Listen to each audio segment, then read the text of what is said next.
Welcome to another smashing edition of Geopolitics and Empire. A quick reminder to support this Rebel transmission. You can do that by becoming a paid subscriber on the Geopolitics and Empire Substack. $5 a month, $50 a year. We're doing stuff as well for supporters, like private Zoom calls and guest calls as well. You can also buy me a coffee or send reinforcements through Donor Box. We're joined today by scientist and entrepreneur whose name I'm going to butcher, Jobst Landgrebe. He's been in AI since 1998. He's a guest professor and head of technology of a biotech company. He's also co-author of this fantastic book, which I've purchased and which I'm reading, called Why Machines Will Never Rule the World, Artificial Intelligence Without Fear. Welcome to the podcast, Jobst. Hi, Roy. Thanks for inviting me. I'm pleased to be with you. You're doing fantastic work. And again, your book is fantastic, and it deals with a lot of the hype that we're being faced with. And before getting into that, anything you want to add about yourself and the arc of your work? Well, my scientific focus is the theory of AI, and my practical focus is developing AI systems now in the context of the pharmaceutical and biotech industry. That's what I'm doing for a living.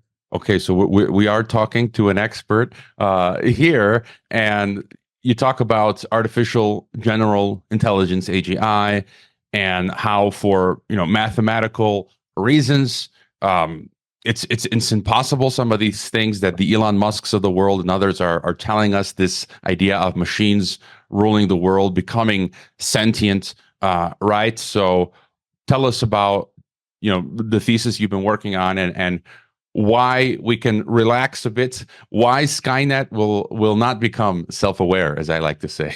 Yes.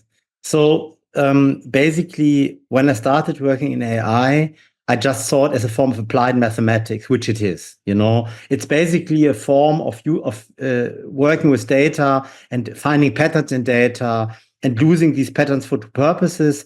One reason is to find new patterns, really, like it's done in astrophysics, for example, with AI-based methods since many decades.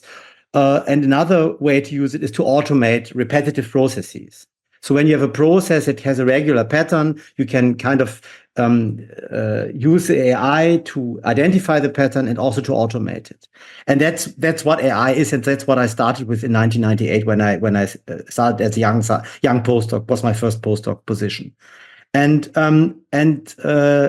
since then it has continued to evolve. I think that was during the second AI winter, and now we are in the third AI wave. And that started in 2012 when Google published an algorithm of which they said it could by itself recognize a face of a cat, which was wrong. But still, that created quite some hype. And then many other hype things happened to create the AI wave. We are currently in this enthusiasm of AI and the belief that AI systems will develop consciousness and intelligence. And why is this wrong? So fundamentally, AI systems are based on mathematics, right? So you need to create a system which must not be made of inanimate matter. It could theoretically also be of animate matter, so by using organisms or so to create an AI system, but you must have a model of how to do this. So you must basically know what you want to do, which steps you want to do to engineer the AI, and that means that in the end you need equations that describe the AI. And mathematical equations, we can have a lot and they're very useful, but they have a limited scope. So mathematics is a science that has a limited scope. This is very, very hard to understand because for most of our contemporaries, it seems that mathematics and the sciences based on mathematics have totally revolutionized everything, like modern physics, like since industrialization. It has totally changed our natural biosphere in which we were living before to a technosphere. And this is so impressive that we can have this conversation on Zoom, that you can take an airplane, that I could visit you in 10 hours, I could be in Mexico and to meet you and so on. It's so impressive. Why it took 5 or 6 weeks 200 years ago, and so it's so impressive. Also, what the medical progress, that people believe that there is no limit to this modeling of nature. But in reality, that's not the case. In reality, we have already used up in the applications of physics most of the great inventions that were made up to 1925, when quantum physics was formalized by Schrödinger, or 26 it was. And we have used up a lot of this and are now stagnating in physics since 100 years. We make much less discoveries, but we still apply in technology the discoveries made before 1926. And so we are now faced with a slowdown of the technical progress. But for the contemporaries, this is not visible yet. They are euphorized by the mobile phone development of the last 20 years. I mean, social media and so on. So they cannot, because they don't know what's happened in physics, they cannot anticipate what I can already see, that the progress is limited. Now, why am I saying this? Because I want you and the audience to understand where this euphoria for mathematics comes from. It comes from this very rapid development that we've seen in the last 2 or 3 generations, and people now just linearly extrapolate it as if it would continue to go on like this. But that's not happening. And why that's not happening, that's very interesting. And this is now an argument mainly from physics. So when we think of physics and technology, we always think of the positive results of physics. And of course, a very positive result is nuclear fission, because we can have nuclear plants. Okay, we can also have atomic bombs, which is not so nice, but we can have nuclear plants. And then there are many other, also quantum mechanics has led to very positive results, like the laser and transistors and many other things. And but physics also has negative results. And the main negative results have been achieved in thermodynamics. And thermodynamics is a branch of physics which is about which has major laws, the first and second law of thermodynamics. Many have heard this at school, but most have not realized that thermodynamics also delimits in statistical mechanics the boundaries of physics. This is a negative result from physics, and this negative result hasn't been appreciated very much with all this euphoria about the progress.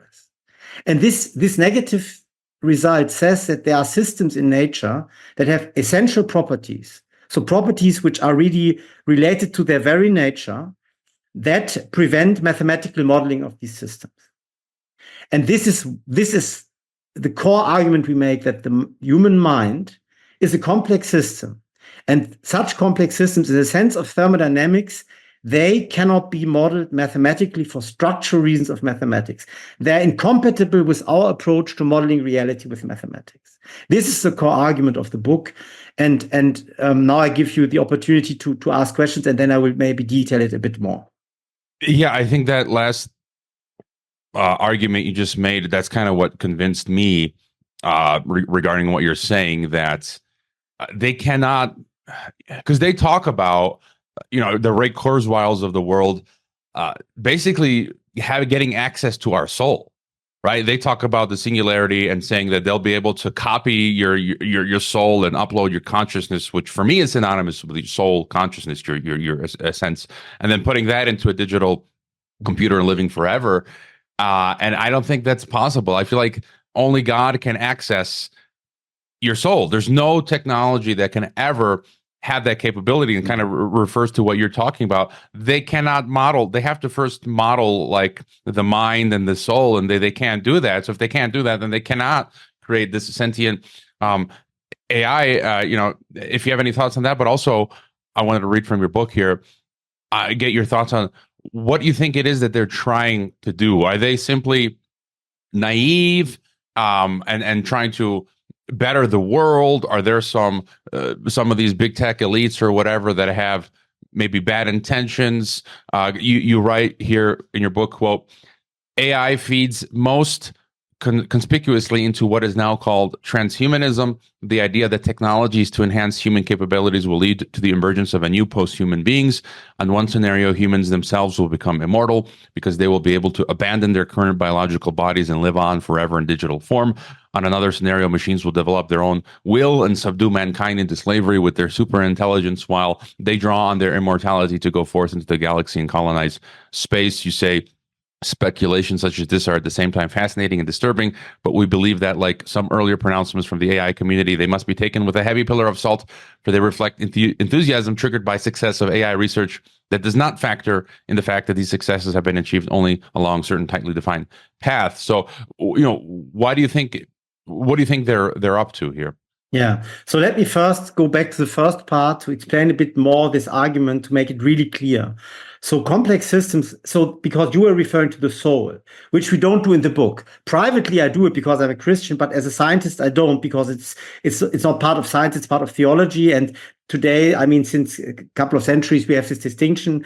Since the 18th century, we separate into theology and science. So I'm not using a theological argument. Neither am I using an existential argument, which in the tradition of Heidegger, which is what some critics of AI did. But my argument, or Barry Smith, my co-author, and my argument is really geared towards the properties of these complex systems. And I want to mention three of them so that the audience is really convinced by the argument. And then I will get to the transhumanism part. So the properties of complex systems. Complex systems, they have an evolutionary character. That means that their properties can change unexpectedly, and that they cannot only acquire new elements, but also new element types. Like bacteria, they can also obtain a new genetic element that they didn't have before, that enhances their properties in an unexpected way. This is how they acquire antibiotic resistance, for example. And simple systems cannot do that. Complex systems, they also, what is very, very important, they have a non-ergodic phase space. So that means that when you sample events from their behavior, you never get the same pattern.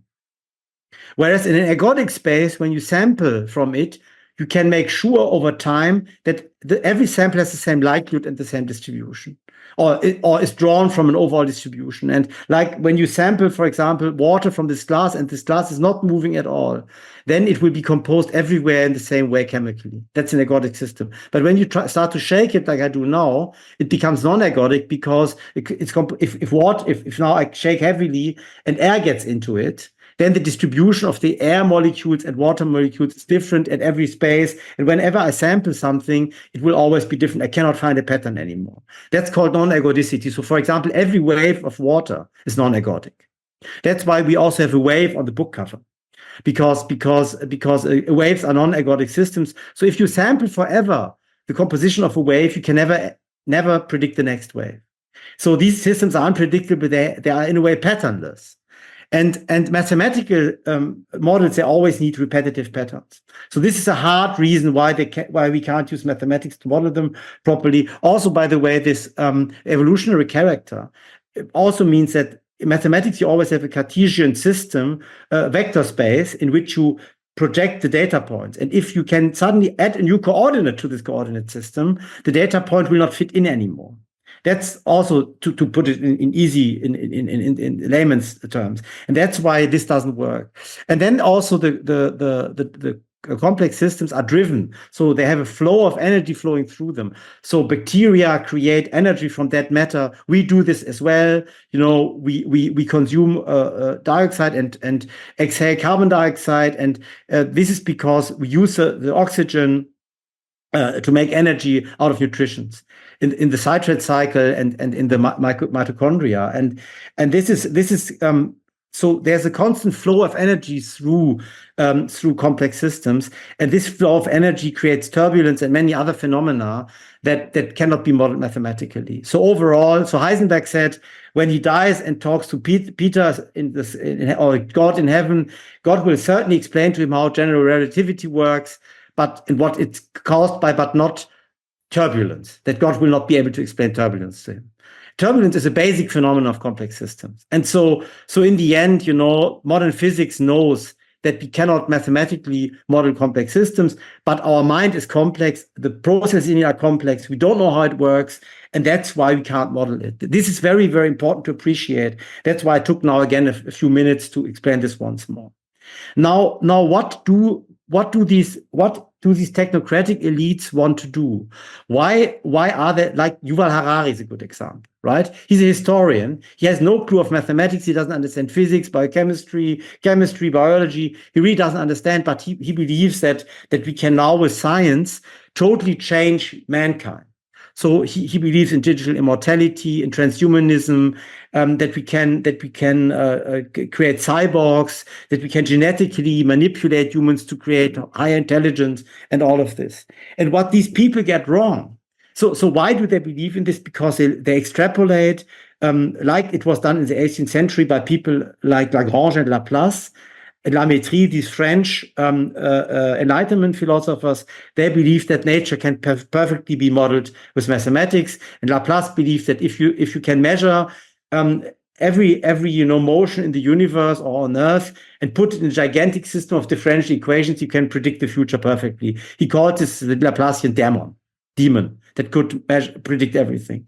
But, already in the 18th century, towards the end, Immanuel Kant recognized this is nonsense and that we cannot mathematically model natural systems. And he wrote this already in Kritik der Urteilskraft, one of his 3 most important books, the Critique of Judgment, I think it's called in English, where he describes already that for natural systems, the mathematical models don't work.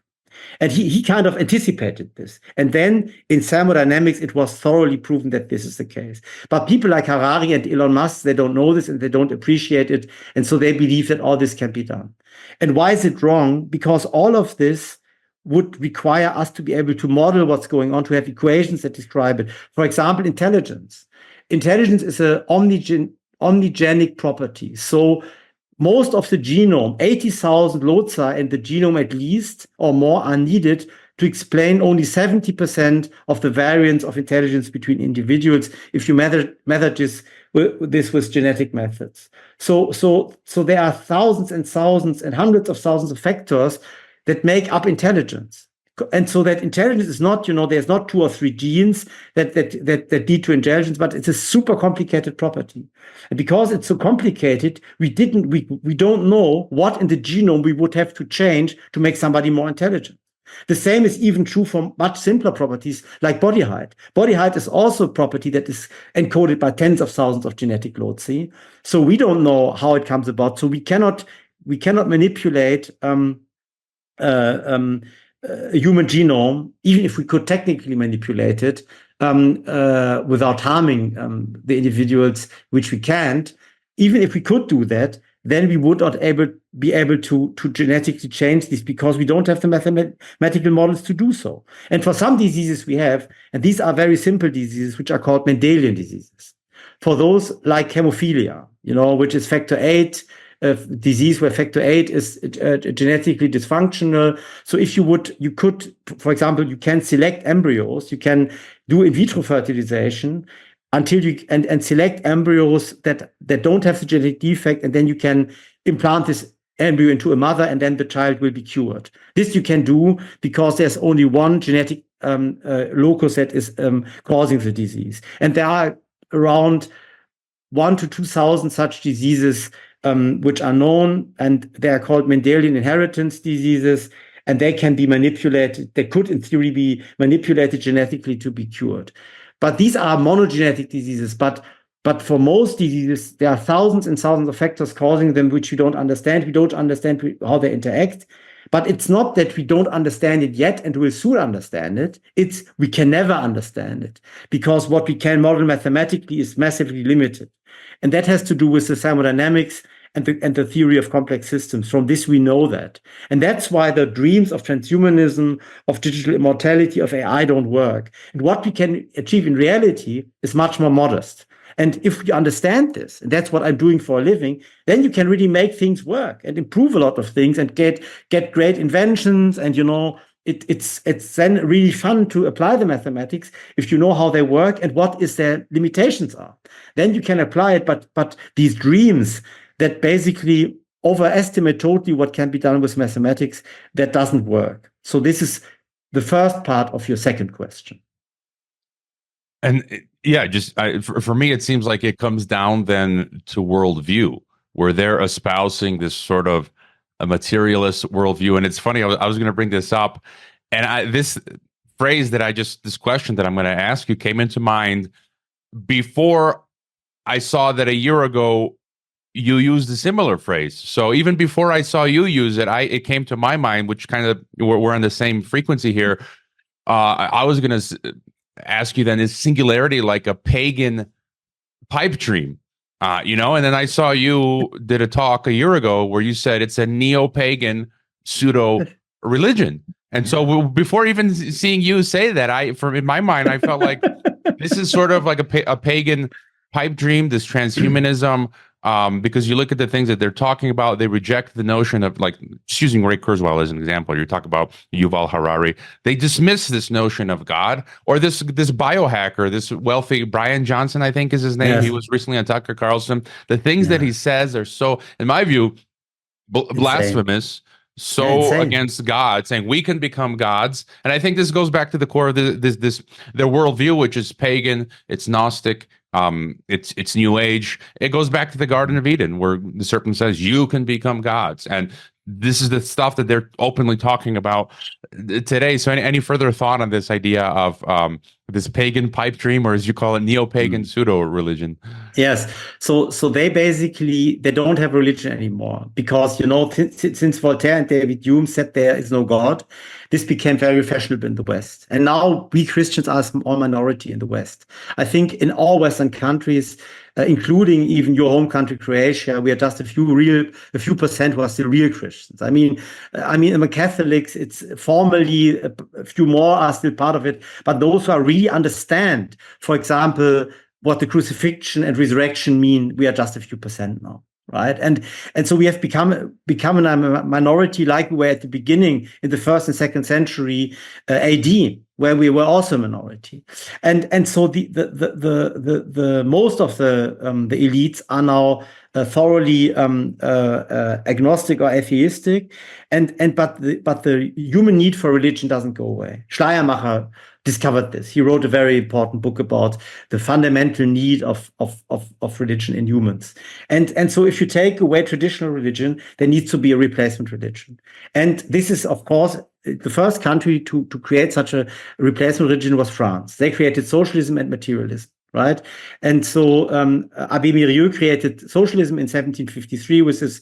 I always confound whether it was Code de la Nature or Système de la Nature. One is by d'Alembert, the other one is by him. I always confound them. But in the 1750s, he created the first socialist manifesto. And then La Métrie created this die-hard materialism. And they did this because they thought there is no God. And so they replaced it. And then Max Stirner created an even worse form of egoistic materialism in his book about the only one and his property, which it's called, where he says that the goal of humans is to realize themselves perfectly and only themselves, and to be God for themselves, their own God. And so these are these materialistic religion that came after the Enlightenment got rid of God, and they are now dominating basically our culture.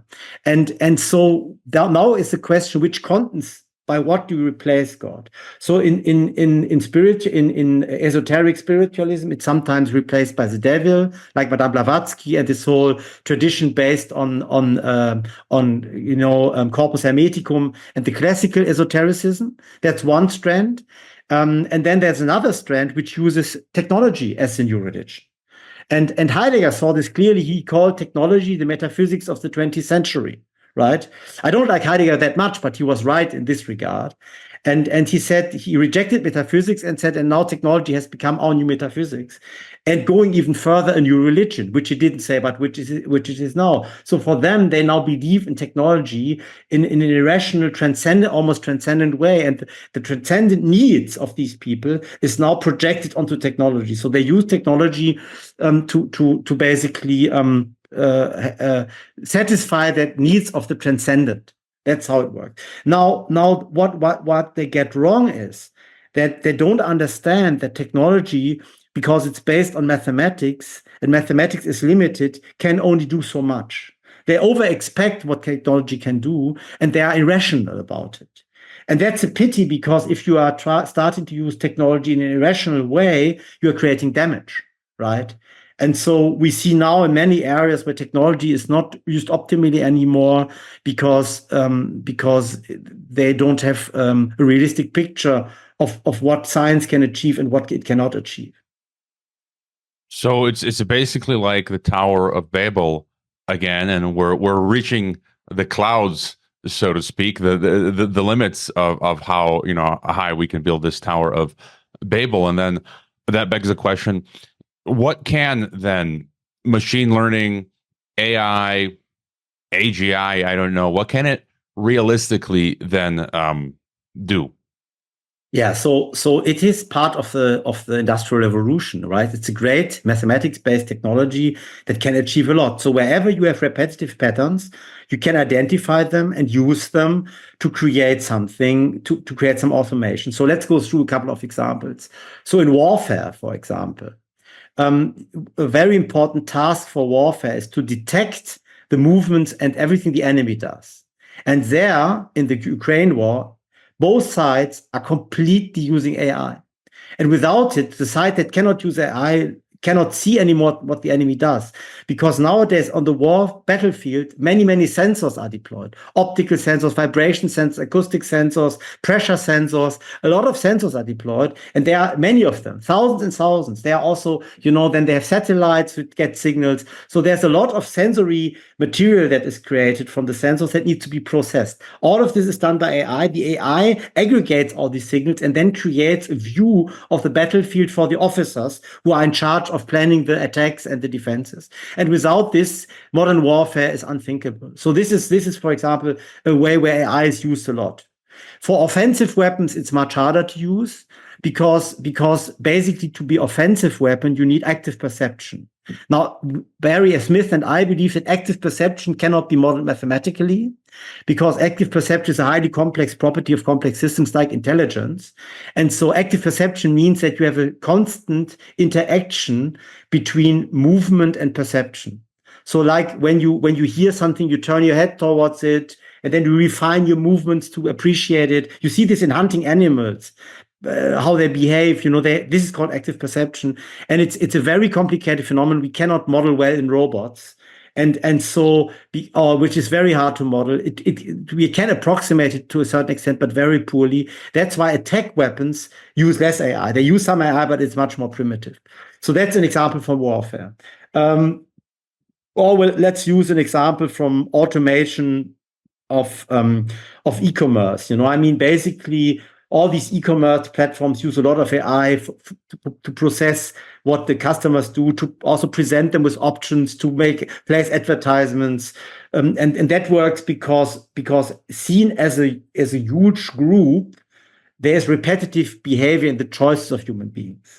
Right? My 16-year-old daughter doesn't order Immanuel Kant edition, but she rather orders lipstick. Like most of the 16-year-olds, and so there are some regularities which can be used.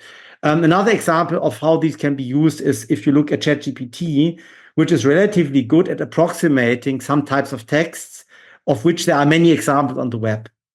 Right, and so a ChatGPT can basically approximate the creation of such text, even if it makes mistakes and is only approximative. It can be used for this, or Google Translate or other translation algorithms that give you relatively good approximate translations. Of course, they are not perfect. So if you want to have a fully working translation, you need to work over it. But think of it. Now, if I take a text of mine which I've written in German, that has 15 pages, I put it into a machine translation, I get the answer in 5 seconds, and then I just have to go through the text once more and correct it. It saves hours, So there's a lot.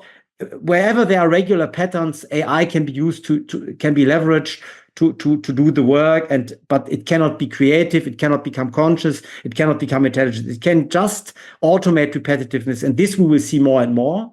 And so I estimate the potential of automation that in the blue collar work is still quite high. So there's still a lot of blue collar work where there's manual labor involved, where we can use AI and robots to automate more. But in white collar work, the type of work we are doing, the potential is below 10%. So I think people like all these doom prophets that say, AI will take up so much work of humans, that's wrong, because they believe that AGI, which is general intelligence, can be done. But in the end, what you only have is very narrow AI that can solve efficiently some limited tasks. This will continue to evolve, but it will not revolutionize the workspace for white collar jobs in the way that it that it is expected by many market participants. For example, a guy you should once interview is Ernst Wolf. I don't know whether you've had him. Oh, I have reached out to him years ago, Yeah. never got a response. But Yeah, but yeah, he's interesting with regard to the economy and the financial system, but his view of AI is totally silly because, like Harari, he totally overestimates that what can be done with AI. So there are, and this is on all political camps. People who don't understand the mathematics of it tend to overestimate it. But overall, it's just a useful tool. Like other applications of mathematics, like the assembly lines and automated chemical reactions in the chemical plants. I mean, it's just a part of industrial revolution, which will continue. If it's used in the right way, it's great because it gets rid of the boring work and the hard work and frees mankind to do better things. So I think it's a great progress, and it's also great in science, where I'm using it in my own work for Divumate, my company I work for. I'm basically using AI to find new drug targets to treat cancer. So this can be done as well if you do it in the right way. So there are many great applications. It's wonderful to apply mathematics for the benefit of mankind, and that can be done. And this is what it's about if you use it in the right way. I can also talk about how you can use it in a negative way if you want to. This was my next question, and if you know me, listeners, this is one of my key fears or questions here. One of my favorite interviews was in 2020 when I talked to the renowned Jewish historian Edwin Black and the algorithm ghetto, right? Social credit system, technocracy. I've been banned by the system from PayPal and Patreon. People are being debanked, and so there's this talk of this sort of system now coming. We've gotten a taste of it in recent years, and so I think your point of view is optimistic for a lot of us. How far do you think they can go in implementing these types of systems, trying to use AI to better manage, these types of control systems that we're seeing now being activated and deployed, this sort of dystopia? So first of all, let's take a step back and look at control systems, bureaucratic control systems from a historical perspective. So if you look at the Roman Empire, it already had a quite impressive bureaucratic control system. The major problem was communication and transport, right? So it took weeks to communicate because you needed ships and horses to go through the Roman Empire to communicate orders to the system of government and the bureaucrats and so on. And the same was for transport. But basically, since the 11th century, since Europe was built up again, that's longer, but bureaucracies were introduced again. And so we have a long tradition of bureaucratizing government and administration and giving magistrates more power. And so I think Industrial Revolution has accelerated this and has created what Max Weber calls the iron cage of submission, or it's called Stählernes Gehäuse der Hörigkeit in German. It's a very classical text you've certainly heard about or read it. And so this is now progressing even more, this idea of using basically building a panopticon in the sense of Jeremy Bentham, and so it has always been the dream of utilitarians, but of different politicians and magistrates to optimize this, to optimize how power can be created and exerted upon us. And so I think if I look at today's world, the more critical thing to improve political power and administration over the masses is not so much AI, but digitization. Because digitization really gives you the ability to track where people are, what they do, what they write and think, and how they behave, and to store it, to store it perfectly, because you can store the digital material almost without any limits. I mean, it costs energy to store the material, but you can still store it. And so this is if you compare this to the paper archives of the Stasi or to the Gestapo, they look pathetic in their coverage of what we can store now. So digitization allows to acquire data about individuals and the masses in a much more comprehensive and thorough way, and to especially store them so that you can go back and look up. However, this is a critical point now, because AI cannot think, you can't use AI to digest the material. So an AI that you would put onto this conversation that we have now could only use some keywords to gather some very superficial patterns, or phrases, but it's very superficial. It doesn't really understand what we are doing. It never will. So machines cannot understand texts. Neither does ChatGPT, nor will machines never anytime understand text. And videos are even harder to understand, because videos also contain not only text pragmatics, but also visual pragmatics, which means the meaning of events and that are visual and verbal, and how they interact. It's super complicated. I mean, if you watch a scene in a movie and you think about what lets you understand the scene, it's not only what's being said, but also what the people do, how they interact with the environment. So you cannot automate this. And so therefore, machine interpretation of videos and text is impossible. So that means that those organizations that are the equivalent of the Stasi, like secret services, let's take China, which has, of course, such a service, but in the West we have also such services, though they are a bit different, but still they can store a lot more about us, but mining it and interpreting it still is human work. And so therefore the dangers of the abuse of technology come more from digitization than from AI. And so this fear that the AI spy is understands what you're doing and is automatically putting you into the algorithm ghetto, that's not true. If you are put into an algorithm ghetto, like it happened in China during the lockdowns, when people wanted to protest against the lockdowns, their train tickets didn't work anymore, so they couldn't get access to the trains anymore. And this was done by humans. So the humans used AI to gather the data, and then but human beings in the end made the decisions and programmed it, and that will always remain the case. And so AI is like in Minority Report, who can perfectly predict the behavior and then target the individual. That this is just an illusion, because it supposes that AI understands what humans say and how they act, but it really doesn't, and it never will. And therefore, to create power and to make power structures, digitization is much more important than AI. So, are you, in a sense, a bit more optimistic? Do you fear? I mean, how far do you think they can take us down this road of scientific dictatorship, as Aldous Huxley and others have sort of alluded to? Do you think they're reaching the runway, the end of the runway, or are you optimistic? It has not so much to do with technology, and so therefore I won't talk so much about it. But to give you the more perspective from sociology and history, is that technology is how much technology only increases the degree and reach of power, but whether power gets abused or not has deep social and political and economic reasons.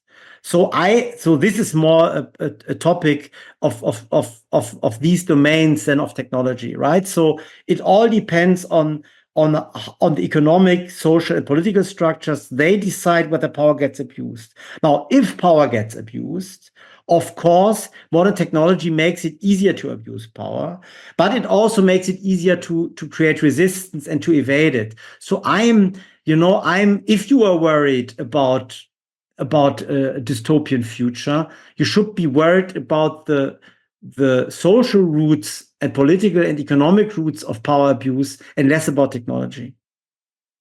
So technology is because it's always a double-edged sword, and also historically real power abuse has never lasted very long.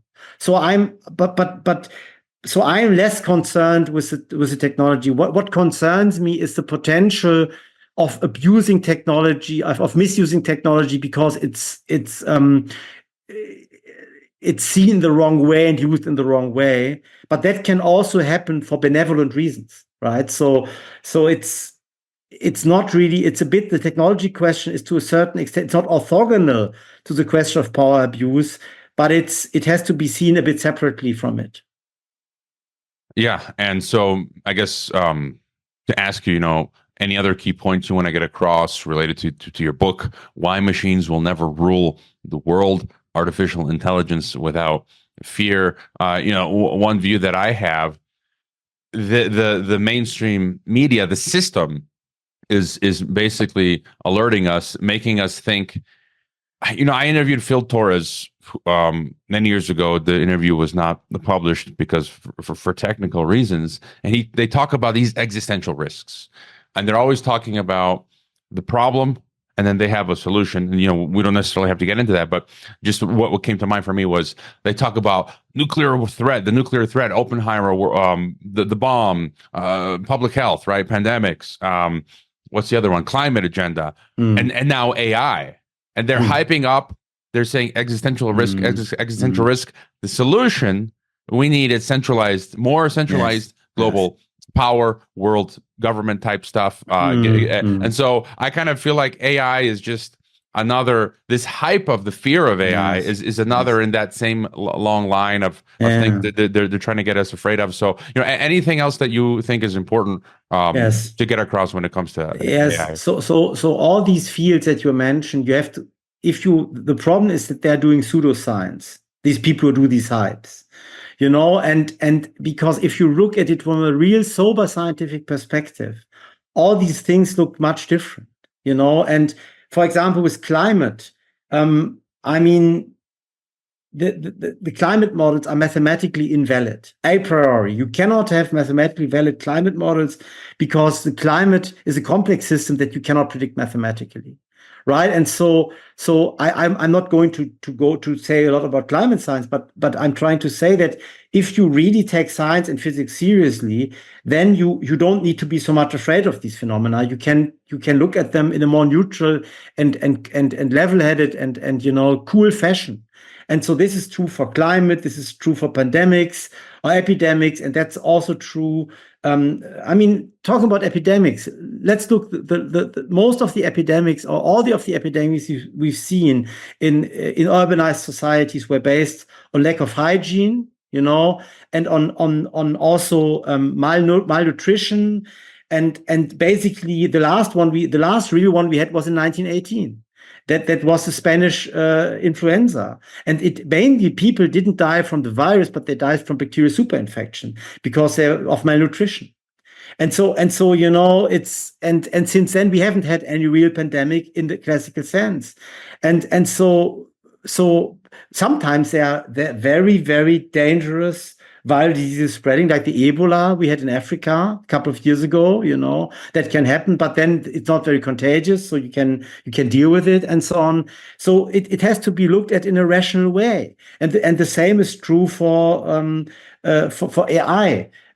We shouldn't be afraid of it, but we should use the real science, the sober science, the modest science. Real science is very modest, and it's because if you do science for a living every day, you know how hard it is to get replicable results. You are not wanting to hide anything. You just want to do this very hard work that requires a lot of patience and endurance and resilience to pursue this over so many years. And then you are just modest because it's so hard to get so little done. And sometimes geniuses come around like Einstein, but even he had to suffer enormously to come to his theory. It was a long and hard way for him, especially to get from the special to the general theory of relativity. He needed to work with a lot of mathematicians. It was super hard. And so this is how science works. Science is the opposite of hype, And so if you take science seriously in our scientific tradition, that has its roots already, in classical antiquity in Greece and Rome.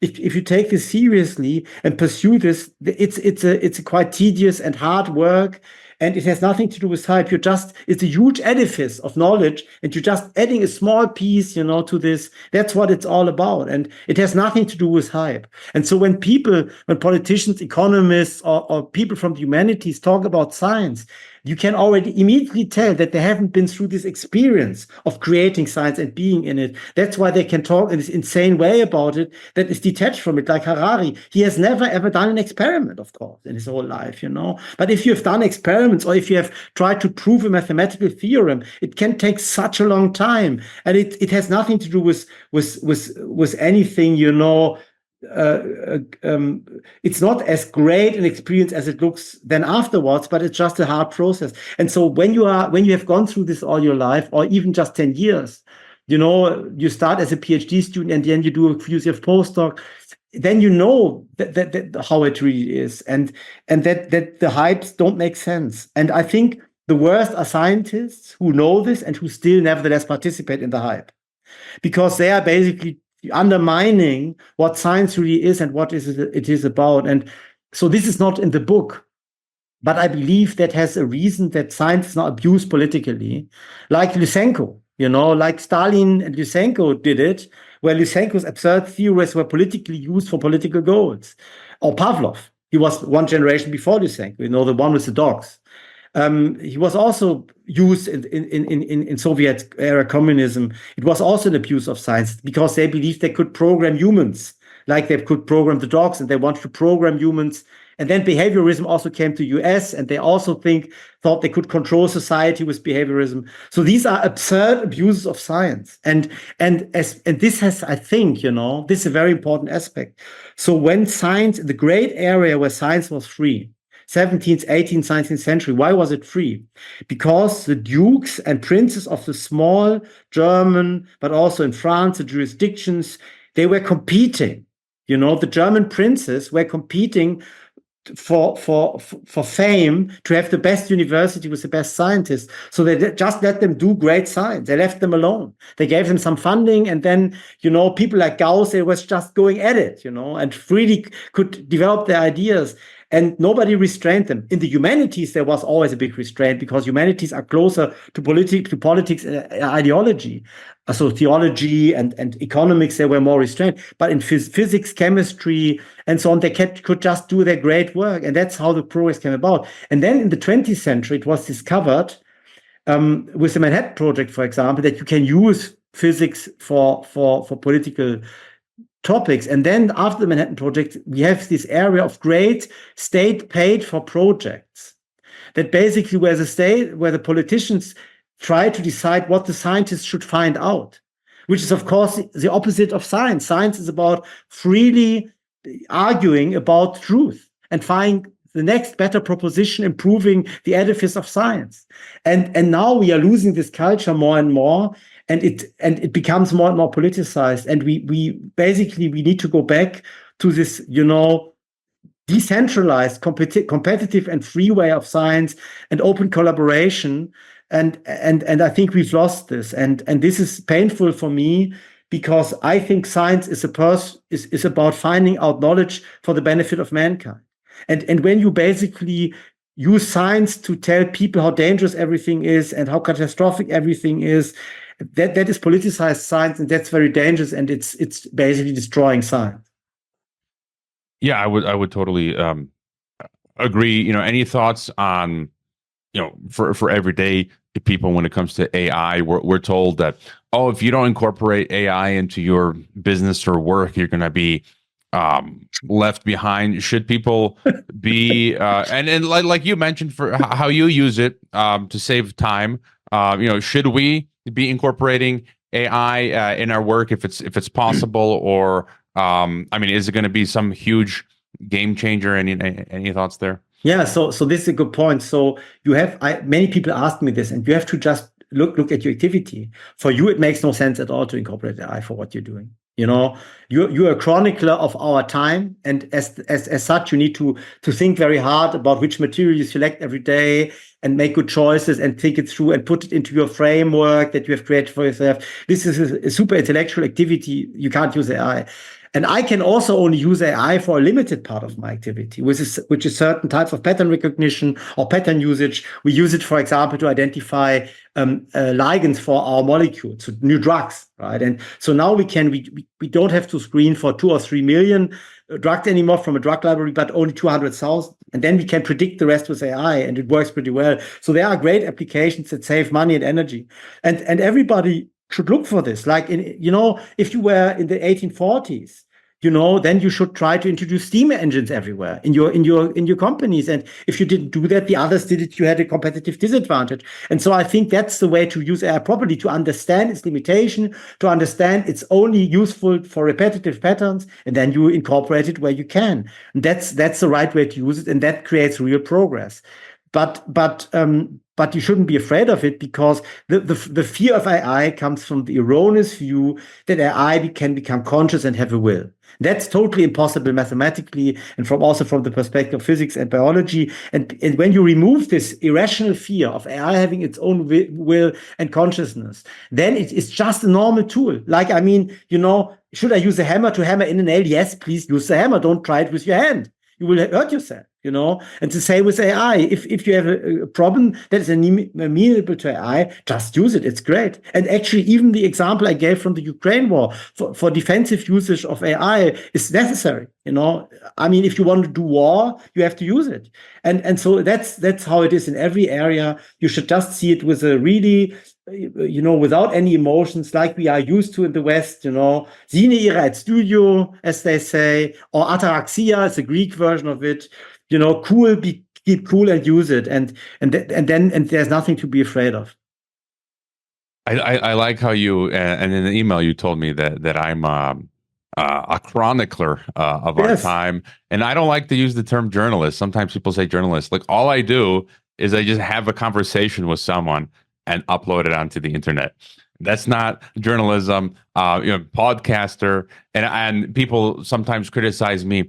Oh, why are you doing this? What are the solutions? And I'm like, look, my goal from the outset was never to give you solutions. Maybe some of my guests talk about it sometimes, or we do, but all my only mission here in Geopolitics and Empire is just to make sense of what's going on, to observe. Or as you say, to be a chronicler. If anyone wants anything more than that, go start your own channel, your own website, your own podcast, your own activist group. I'm just observing what in the world is going on. And so, any other or final thought then? Yes, on solutions. So I'm listening to your podcast regularly, and there are indeed people who try to give you solutions. I don't believe so. For example, we have to organize locally and so on. I don't believe in this. I think that society moves in certain patterns that you cannot influence. You can only observe it. You can also try to be part of a certain, to take a certain position in this. But Horaz says unda fert nec regito, which means the wave carries, it's not directed. Right. And so you can be aware of the shape of the wave. And so I think I cannot propose solutions, but I can only ask everyone to find his place in the right way in the way society evolves. And as a Christian, I want to say that I try to be part of Civitas Dei, which is the society of those who turn to God.